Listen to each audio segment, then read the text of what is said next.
अस्सलाम वालेकुम नाज़रीन 92 टेस्ट टीवी ते राणा अब्बास एक दफ़ा फिर थोड़ी खिदमत हाज़र है। पहला प्रोग्राम किया दोस्तों ने बहुत ज़्यादा पसंद किया, थोड़ियां मुहब्बतों का थोड़े प्यार प्री चाहत का बेहद शुक्रिया मशकूरा में।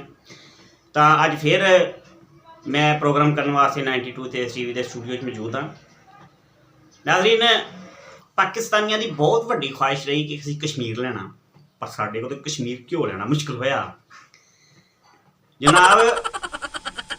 ये महंगाई का ही हाल है हुण कि कल एक बंदा डॉक्टर को गया, जाके कहता डॉक्टर साहब मैं बीमार हाँ। डॉक्टर साहब कहते की होया, बैठो की बीमारी थानू? कहता डॉक्टर साहब मैनू पसीना नहीं आता।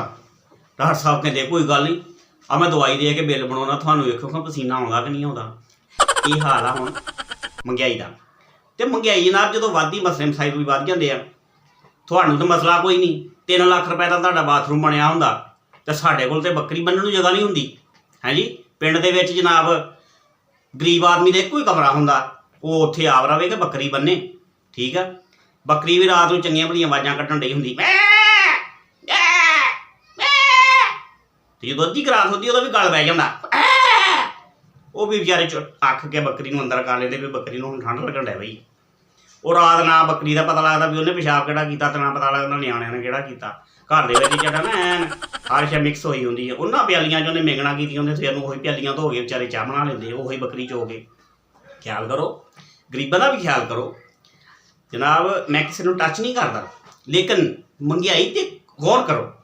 मैं आला हुक्मरान नूं कहना कि थोड़ा जिहा महंगाई ते गौर करो। एक दिन एक बंदा जवाई सौहरिਆਂ ते चला गया। हुण सालियां हिसाब लाउण के भाईन वास्ते पकाइए की। एक कहती नहीं इस तरह ना करिए, भाईन वास्ते आलू गोभी पका लीए। दूसरी कहती लै आलू गोभी पका लीए, भाईन घर जाके गल्लां करनगे। कहती नहीं, दूसरी कहती नहीं फिर इंज करिए भाईन वास्ते दाल पका लीए। कहती चल चल दाल पका लीए। भाईन घर जाके दसणगे दाल पकाई सी। वो बंदा गल्लां अंदर बैठा सुनन दिया, गल्लां करदियां करदियां ना उन्होंने वेड़े दे विच कुक्कड़ दी आवाज़ आई। उन्हें आख्या है ये कुक्कड़ वाला गौर नहीं करन डईयां, को दाल दा को आलू गोभी का नाम लई जांदियां। उन्हें कुड़ियां नूं आवाज़ दित्ती, कहंदी आओ, कहंदा काको गल सुणो, आओ कुड़ियो गल सुणो, अंदर आओ। पुत्त की सलावां करदियां? अहें भाई असीं ये सलावां करन डईयां भी तुहाडे वास्ते की पकाईए। हुण ओह कहंदा इस तरह करो काकी भी तुसीं मेरा घोड़ा कर लो। तो कहंदी है भाई तुसीं जाओगे काते? कहंदा मैं तुहाडे कुक्कड़ ते चल जांगा। नाज़रीन ये महंगाई का हाल। जो महंगाई वधदी ना जी, मसले मसाइल बहुत वध जाते हैं। हुण पिंडां दे विच ननान भरजाइयां दा बड़ा मसला हुंदा, उन्हां दी लड़ाई जिहड़ी ना वो तो चलो हुंदी आ ना। ननान भरजाई का तो खैर शुरू तो ही मसला बनता आया। शहरां ननान भरजाई हुंदियां अंग्रेजी च एक दूजे नूं 2-3 गालां कड्ढियां, माई फुट मैं तुम्हारे मूँह नहीं लगना चाहती इदां। तो पिंडां दियां जिहड़ियां ननान भरजाइयां हुंदियां ना, इहदी लड़ाई अजीब जी हुंदी है। लड़ियां ते हुंदियां ही आपस च, पर न्याणिਆਂ ਦੀ कपस्ती ना अलहदा ही आ जाती। हुण पहले दिन न्याणा फुफ्फो दे हत्थ आ गया, इधर आ वे बीमारी जोगिया, कित्थों आया, इधर आ तेनों नवावां। बीमारी भैणा खरे कित्थों नानकिਆਂ ते चला गया, गंदा ये 3-3 दिन नहाउंदा ही नहीं। हुण नानकिਆਂ नूं टच कर रही है, अगों भरजाई सुणन डई, उन्हें बोकर फेरदी ने उत्थे ही छड्ड दित्ती।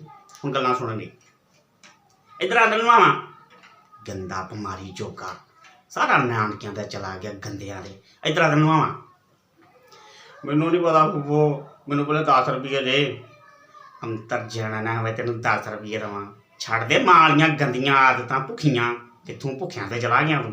मेहने देने शुरू कर दित्ते। भरजाई सारा कुछ सुनन लगी। हुण अगले दिन भरजाई की वारी आ गई। उन्हें आख्या हुण मैं ते अपना बदला लैना ना किस तरीके नाल।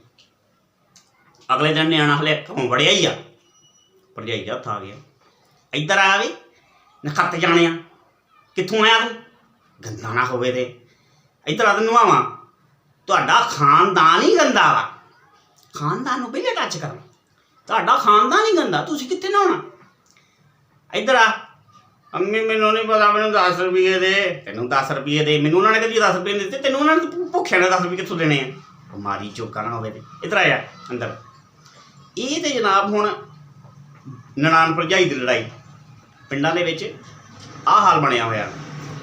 पिंडां विच माइयां ਜਿੱਦਣ ਮੁੰਡੇ ਦਾ ਵਿਆਹ ਕੀਤਾ ਹੁੰਦਾ ਨਾ, ਬੜੀਆਂ ਖੁਸ਼ ਫਿਰਨ ਡਈਆਂ ਹੁੰਦੀਆਂ। ਮੁੰਡੇ ਨੂੰ ਵਿਆਹ ਕੇ ਲਿਆਉਣਾ ਨਾਲ ਜਨਾਬ, ਲੋਟਾ ਵਾਰ ਨੂੰ ਨਹੀਂ ਖੜਦੀਆਂ, ਨਹੀਂ ਮੈਂ ਛੱਡ ਕੇ ਹੋ ਜਾਵਾਂ ਕਿਤੇ ਮੇਰੀ ਸੌ ਸੁੱਖਾਂ ਦੀ ਨੂੰਹ ਆ ਗਈ, ਨਹੀਂ ਮੇਰਾ ਘਰ ਕਿਤੇ ਜਾਗਮਗ ਕਰਨ ਲੱਗ ਪਿਆ। ਤੇ ਮਹੀਨੇ 2 ਨਹੀਂ ਲੰਘਦੇ ਤੇ ਪਤਾ ਕੀ ਕਹਿਣ ਡਈ ਹੁੰਦੀ ਆ, ਹਾਂ ਕੱਲ੍ਹ ਮੁੰਡਾ ਵਿਆਹ ਆ, ਅੱਛਾ ਇੱਥੋਂ ਵੀ ਨਿਕਲ ਗਿਆ। ਤੇ ਤੂੰ ਮੁੰਡਾ ਵਿਆਹਿਆ ਸੀ ਜਾਂ ਗੁੱਡਾ ਸੀ ਜਿਹੜਾ ਤਨਾਵਾਂ ਪਾ ਕੇ ਵਧਾਇਆ ਸੀ? ਜੇ ਤੈਨੂੰ ਇੰਨਾ ਹੀ ਡਾਊਟ ਸੀ ਤੇ ਪਹਿਲੇ ਵੇਖ ਲੈਂਦੀ ਵੀ ਮੁੰਡਾ ਕਿਤੇ ਝੱਪ ਖਾ ਕੇ ਸਹੁਰੇ ਵੱਲ ਤੇ ਨਹੀਂ ਦੇਖਦਾ, ਜਾਂ ਉਧਰ ਨੂੰ ਕਿਤੇ ਕੰਨੀ ਤਾਂ ਨਹੀਂ ਖਾਂਦਾ। ਮੁੜ ਕੇ ਮੁੰਡੇ ਨੂੰ ਹੀ ਬੁਰਾ ਕਹੀ ਜਾਣਗੇ, ਸਾਡਾ ਮੁੰਡਾ ਹੀ ਨਹੀਂ ਠੀਕ, ਜਾਂ ਨੋਹ ਨਾਲ ਲੜੀ ਜਾਣਗੀਆਂ। ਤੈਨੂੰ ਆ ਲੈਂਦੇ ਕਿਤੇ ਕੰਜਰ ਦੇ ਪੁੱਤ ਨੂੰ, ਤੈਨੂੰ ਮੈਂ ਕਾਚ ਕੰਨਿਆ ਨਾ ਦਵਾਈ ਦਾ ਗੱਲ ਹੋਈ, ਜਾਂ ਹੁਣ ਤੂੰ ਇੱਥੇ ਰਹੂੰ ਜਾਂ ਮੈਂ ਰਹੂੰਗੀ। ਹਰ ਟਾਈਮ ਲੜਾਈ ਨੋਹ ਨਾਲ ਮੇਰੇ ਵੀ ਜਦੋਂ ਧੀਆਂ ਬਣਾ ਕੇ ਤੁਸੀਂ ਲਿਆਉਂਦੇ ਉਹਨਾਂ ਨੂੰ ਫਸਾਓ। ਕਈ ਨੋਹਾਂ ਵੀ ਐਡੀਆਂ ਮਾਸ਼ਾਅੱਲਾ ਹੁੰਦੀਆਂ ਵੀ ਅੰਮੀ ਨੇ ਆਵਾਜ਼ ਦਿੱਤੀ ਨਾ, ਮਾਂ ਨੇ, ਹਾਂਜੀ ਅੰਮੀ ਜੀ, ਤੇ ਜਦੋਂ ਸੱਸ ਨੇ ਆਵਾਜ਼ ਦਿੱਤੀ ਨਾ ਤੇ ਨਾਲ ਹੀ ਕਹਿਣ ਆਪਣਾ ਆਪਣੇ ਬੰਦੇ ਨੂੰ, ਆ ਬੁੜੀ ਦੇਖੇ ਕਿੱਥੇ ਦਰਦ ਹੋਈ ਜਾਂਦੀ ਹੈ। ਨੋਹਾਂ ਨੂੰ ਵੀ ਚਾਹੀਦਾ ਧੀਆਂ ਬਣ ਕੇ ਰਹਿਣ, ਹਰ ਚੀਜ਼ ਨੂੰ ਦੇਖਣਾ ਪੈਂਦਾ। ਇਹ ਨਹੀਂ ਵੀ ਸੱਸ ਦਾ ਹੀ ਕਸੂਰ ਆ ਜਾਂ ਨੂੰਹ ਦਾ ਕਸੂਰ ਆ, ਕਸੂਰ ਦੋਵਾਂ ਘਰਾਂ ਦਾ ਹੁੰਦਾ। ਮਿਲ ਜੁਲ ਕੇ ਰਹਿਣਾ ਸਿੱਖੋ, ਮਿਲ ਜੁਲ ਕੇ ਆਪਣੇ ਘਰ ਦਾ ਡਿਸਪਲਿਨ ਬਣਾਓ ਜਨਾਬ। ਆ ਜਿਹੜੇ ਮੁੰਡੇ ਹੁਣ ਇੱਥਾਂ ਜਿਹੜੇ ਮੋਬਾਈਲ ਚੱਕੀ ਫਿਰਦੇ ਨਾ, ਕਦੀ ਪੱਫ ਐ ਨੂੰ ਵਾਹ ਲਿਆ, ਕਦੀ ਐ ਨੂੰ ਵਾਹ ਲਿਆ, ਇਹਨਾਂ ਦਾ ਬਾਅਦ 'ਚ ਪਤਾ ਕੀ ਹਾਲ ਹੁੰਦਾ ਵੀ ਹਲੇ ਬਤਾਰ ਗਿਆ ਹੀ ਹੁੰਦੇ ਸਬਜ਼ੀ ਲੈਣ ਵਾਸਤੇ ਤੇ ਪਿੱਛੋਂ ਘਰ ਦੀ ਦਾ ਫੋਨ ਆ ਜਾਂਦਾ, ਹੈਲੋ ਜਾਨੂ ਮੇਰੀ ਨਾ ਤਬੀਅਤ ਬਹੁਤ ਰਾਤ ਦੀ ਖਰਾਬ ਆ, ਮੈਨੂੰ ਤਾਂ ਇਹਨਾਂ ਨੇ ਰੋਟੀ ਦਾ ਵੀ ਨਹੀਂ ਪੁੱਛਿਆ, ਚਾਹ ਵੀ ਨਹੀਂ ਸਵੇਰ ਦੀ ਪੀਤੀ, ਤੁਸੀਂ ਇੱਦਾਂ ਕਰੋ ਮੇਰੇ ਵਾਸਤੇ ਆਉਂਦਾ ਨਾ ਇੱਕ ਸ਼ਵਾਰਮਾ ਲਈ ਆਇਓ। ਬੰਦਾ ਕਹਿੰਦਾ ਅੱਛਾ ਜੀ ਮੈਂ ਸ਼ਵਾਰਮਾ ਲਈ ਆਊਂਗਾ, ਕਹਿ ਤਾਂ ਨਹੀਂ ਨਾ ਸਕਦਾ ਮੈਂ ਨਹੀਂ ਲਵਾਂ, ਲਾਈਫ ਪਾਰਟਨਰ ਬੀਵੀ ਆ। ਹੁਣ ਸ਼ਵਾਰਮਾ ਲੈ ਲਿਆ ਬੀਵੀ ਵਾਸਤੇ, ਘਰ ਜਦੋਂ ਵੜਨਾ ਨਾ ਸਾਰਾ ਟੱਬਰ ਵਿਹੜੇ 'ਚ ਬੈਠਾ ਹੁੰਦਾ, ਅੱਬਾ ਵੀ ਬੈਠਾ ਹੁੰਦਾ, ਅੰਮੀ ਵੀ, ਭੈਣਾਂ ਵੀ। ਹੁਣ ਸ਼ਵਾਰਮਾ ਲੈ ਕੇ ਸਿੱਧਾ ਬੀਵੀ ਦੇ ਕਮਰੇ 'ਚ ਬੀਵੀ ਵਾਸਤੇ ਜਾਂਦਾ ਹੁੰਦਾ। ਬੀਵੀ ਨੂੰ ਅੰਦਰ ਜਾ ਕੇ ਸ਼ਵਾਰਮਾ ਦਿੱਤਾ, ਨੂੰ ਰਾਜ਼ੀ ਕੀਤਾ, ਖੁਸ਼ ਕੀਤਾ। ਹਾਲੇ ਬਾਹਰ ਨਿਕਲਿਆ ਹੀ ਆ, ਅੱਗੋਂ ਭੈਣਾਂ ਨੇ, ਮਾਂ ਨੇ ਅੱਬੇ ਦੇ ਕੰਨ ਚੁੱਕੇ ਹੁੰਦੇ ਆ, ਉਹ ਕਾਕਾ ਇੱਧਰ ਆਇਆ ਨਾ, ਹਾਂਜੀ ਅੱਬਾ ਜੀ, ਤੂੰ ਪਤਾ ਆਪਣੇ ਭਾਂਡੇ ਵੱਖਰੇ ਕਰ ਲਾ। ਬਾਜੀ ਕੀ ਹੋਇਆ? ਉਹ ਯਾਰ ਸਾਡੇ ਬਾਰੇ ਚੀਜ਼ ਨੂੰ ਤੁਸੀਂ ਆਪਣੀ ਮੌਤ ਆਪਣੀ ਖਾਓ, ਤੂੰ ਸਾਈਡ 'ਤੇ ਹੋ ਜਾ। ਉਹਨੇ ਹਿਸਾਬ ਲਾਇਆ ਵੀ ਮੈਂ ਸ਼ਵਾਰਮਾ ਅੰਦਰ ਲੈ ਗਿਆ ਸੀ, ਅੱਬਾ ਜੀ ਨਾਰਾਜ਼ ਹੋ ਗਏ। ਉਹ ਲਾਗੇ ਬੈਠਾ, ਲੱਤਾਂ ਘੁੱਟੀਆਂ, ਅੰਮੀ ਦੀਆਂ ਲੱਤਾਂ ਘੁੱਟੀਆਂ, ਉਹਨਾਂ ਨੂੰ ਰਾਜ਼ੀ ਤੁਸੀਂ ਕੀਤਾ। ਉਹਨੇ ਨਹੀਂ ਅੰਮੀ ਜੀ ਐਸੀ ਕੋਈ ਗੱਲ ਨਹੀਂ ਹੈਗੀ, ਉਹਦੇ ਵਿੱਚ ਤਬੀਅਤ ਖਰਾਬ ਸੀ ਇਸ ਵਾਸਤੇ। ਘਰ ਦੇ ਟੱਬਰ ਨੂੰ ਹਲੇ ਰਾਜ਼ੀ ਕਰਕੇ ਅੰਦਰ ਗਿਆ, ਅੰਦਰੋਂ ਬੁੱਢੀ ਦਾ ਐਡਾ ਵੱਡਾ ਮੂੰਹ ਬਣਿਆ ਹੁੰਦਾ। ਤੂੰ ਰੱਖ ਪੇਕਿਆਂ ਨੂੰ, ਮੈਂ ਚੱਲ ਜਾਂਦੀ ਹਾਂ, ਕੱਪੜੇ ਬੰਨ੍ਹਣ ਡਈ ਹੁੰਦੀ। ਹੁਣ ਜਾਨੂ ਆਰਾਮ ਨਾਲ ਬੈਠੋ, ਕੀ ਹੋ ਤੁਸੀਂ ਐਂ ਕਿੱਧਰ ਟੁਰ ਪਏ? ਨਹੀਂ ਮੈਂ ਚੱਲ ਜਾਂਦੀ, ਤੂੰ ਇਹਨਾਂ ਨੂੰ ਰੱਖ ਲਾ।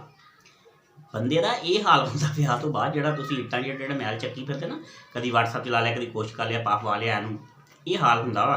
ਅਤੇ ਪਿੰਡਾਂ ਦੇ ਅੱਬੇ ਉਹ ਪਤਾ ਕੀ ਕਰਦੇ ਆ ਵੀ ਜੇ ਮੁੰਡਾ ਸਵੇਰੇ ਸਵੇਰੇ ਉੱਠ ਕੇ ਤਿਆਰ ਹੋ ਗਿਆ ਨਾ, ਉਹ ਕਿੱਧਰ ਬਾਪੂ ਆ ਕੇ, ਤੈਨੂੰ ਕੰਮ ਹੀ ਕੋਈ ਨਹੀਂ, ਇਹਨੂੰ ਬੋਦੇ ਵਾਲੇ ਦੇ ਟੁਰ ਪੈਂਦੇ ਆ, ਤੂੰ ਖਾ ਵੇਲੀਆਂ, ਤੈਨੂੰ ਕਿਹੜਾ ਕੋਈ ਕੰਮ ਆ। ਅਤੇ ਜੇ ਸੁੱਤਾ ਰਿਹਾ ਸਵੇਰ ਨੂੰ ਗਰੀਬ, ਤੇ ਤਾਂ ਵੀ ਉਹਦੀ ਵਕਤੀ ਇੰਝ ਕਰਕੇ ਵੇਖਣਾ, ਅਜੇ ਤੱਕ ਸੁੱਤਾ, ਹੱਥ ਉੱਤੇ ਰਿਹਾ ਪੁੱਤਾ। ਇਹ ਪਿੰਡਾਂ ਦਾ ਹਾਲ ਆ ਭਾਜੀ। ਸ਼ਹਿਰਾਂ ਦੇ ਲੋਕ ਆ, ਉਹਨਾਂ ਦੇ ਆਪਣੇ ਪੁੱਤਰਾਂ ਨੂੰ ਬੜੇ ਹਿਸਾਬ ਨਾਲ ਬੁਲਾਉਣਾ ਹੁੰਦਾ, ਇੱਧਰ ਆਓ ਬੇਟਾ, ਸੁਬਹ ਜਲਦੀ ਉੱਠ ਜਾਣਾ, ਸਕੂਲ ਵੀ ਜਾਣਾ ਹੈ। ਪਿੰਡਾਂ ਦਾ ਇਹ ਹਾਲ ਆ। ਨਾਜ਼ਰੀਨ, ਇਸ ਦੇ ਨਾਲ ਹੀ ਪ੍ਰੋਗਰਾਮ ਦਾ ਵੇਲਾ ਖਤਮ ਹੁੰਦਾ। ਆਪਣੇ ਮੇਜ਼ਬਾਨ ਨੂੰ, ਰਾਣਾ ਬਾਸ ਨੂੰ 94 ਅੱਟੀ ਤੋਂ ਇਜਾਜ਼ਤ ਚਾਹੁੰਦਾ। ਅਗਲੀ ਮੁਲਾਕਾਤ ਤੁਹਾਡੀ ਇਨਸ਼ਾਅੱਲਾ ਮੇਰੇ ਨਾਲ ਦੁਬਾਰਾ ਜਲਦੀ ਹੋਏਗੀ। ਅਗਲੇ ਪ੍ਰੋਗਰਾਮ ਵਾਸਤੇ ਹਾਜ਼ਰ ਹੋਵਾਂਗਾ ਇਨਸ਼ਾਅੱਲਾ ਮੈਂ ਜਲਦੀ। ਹੁਣ ਇਜਾਜ਼ਤ ਚਾਹੁੰਦਾ।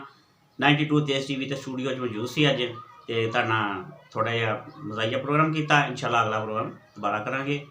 ਪਾਕਿਸਤਾਨ ਜ਼ਿੰਦਾਬਾਦ।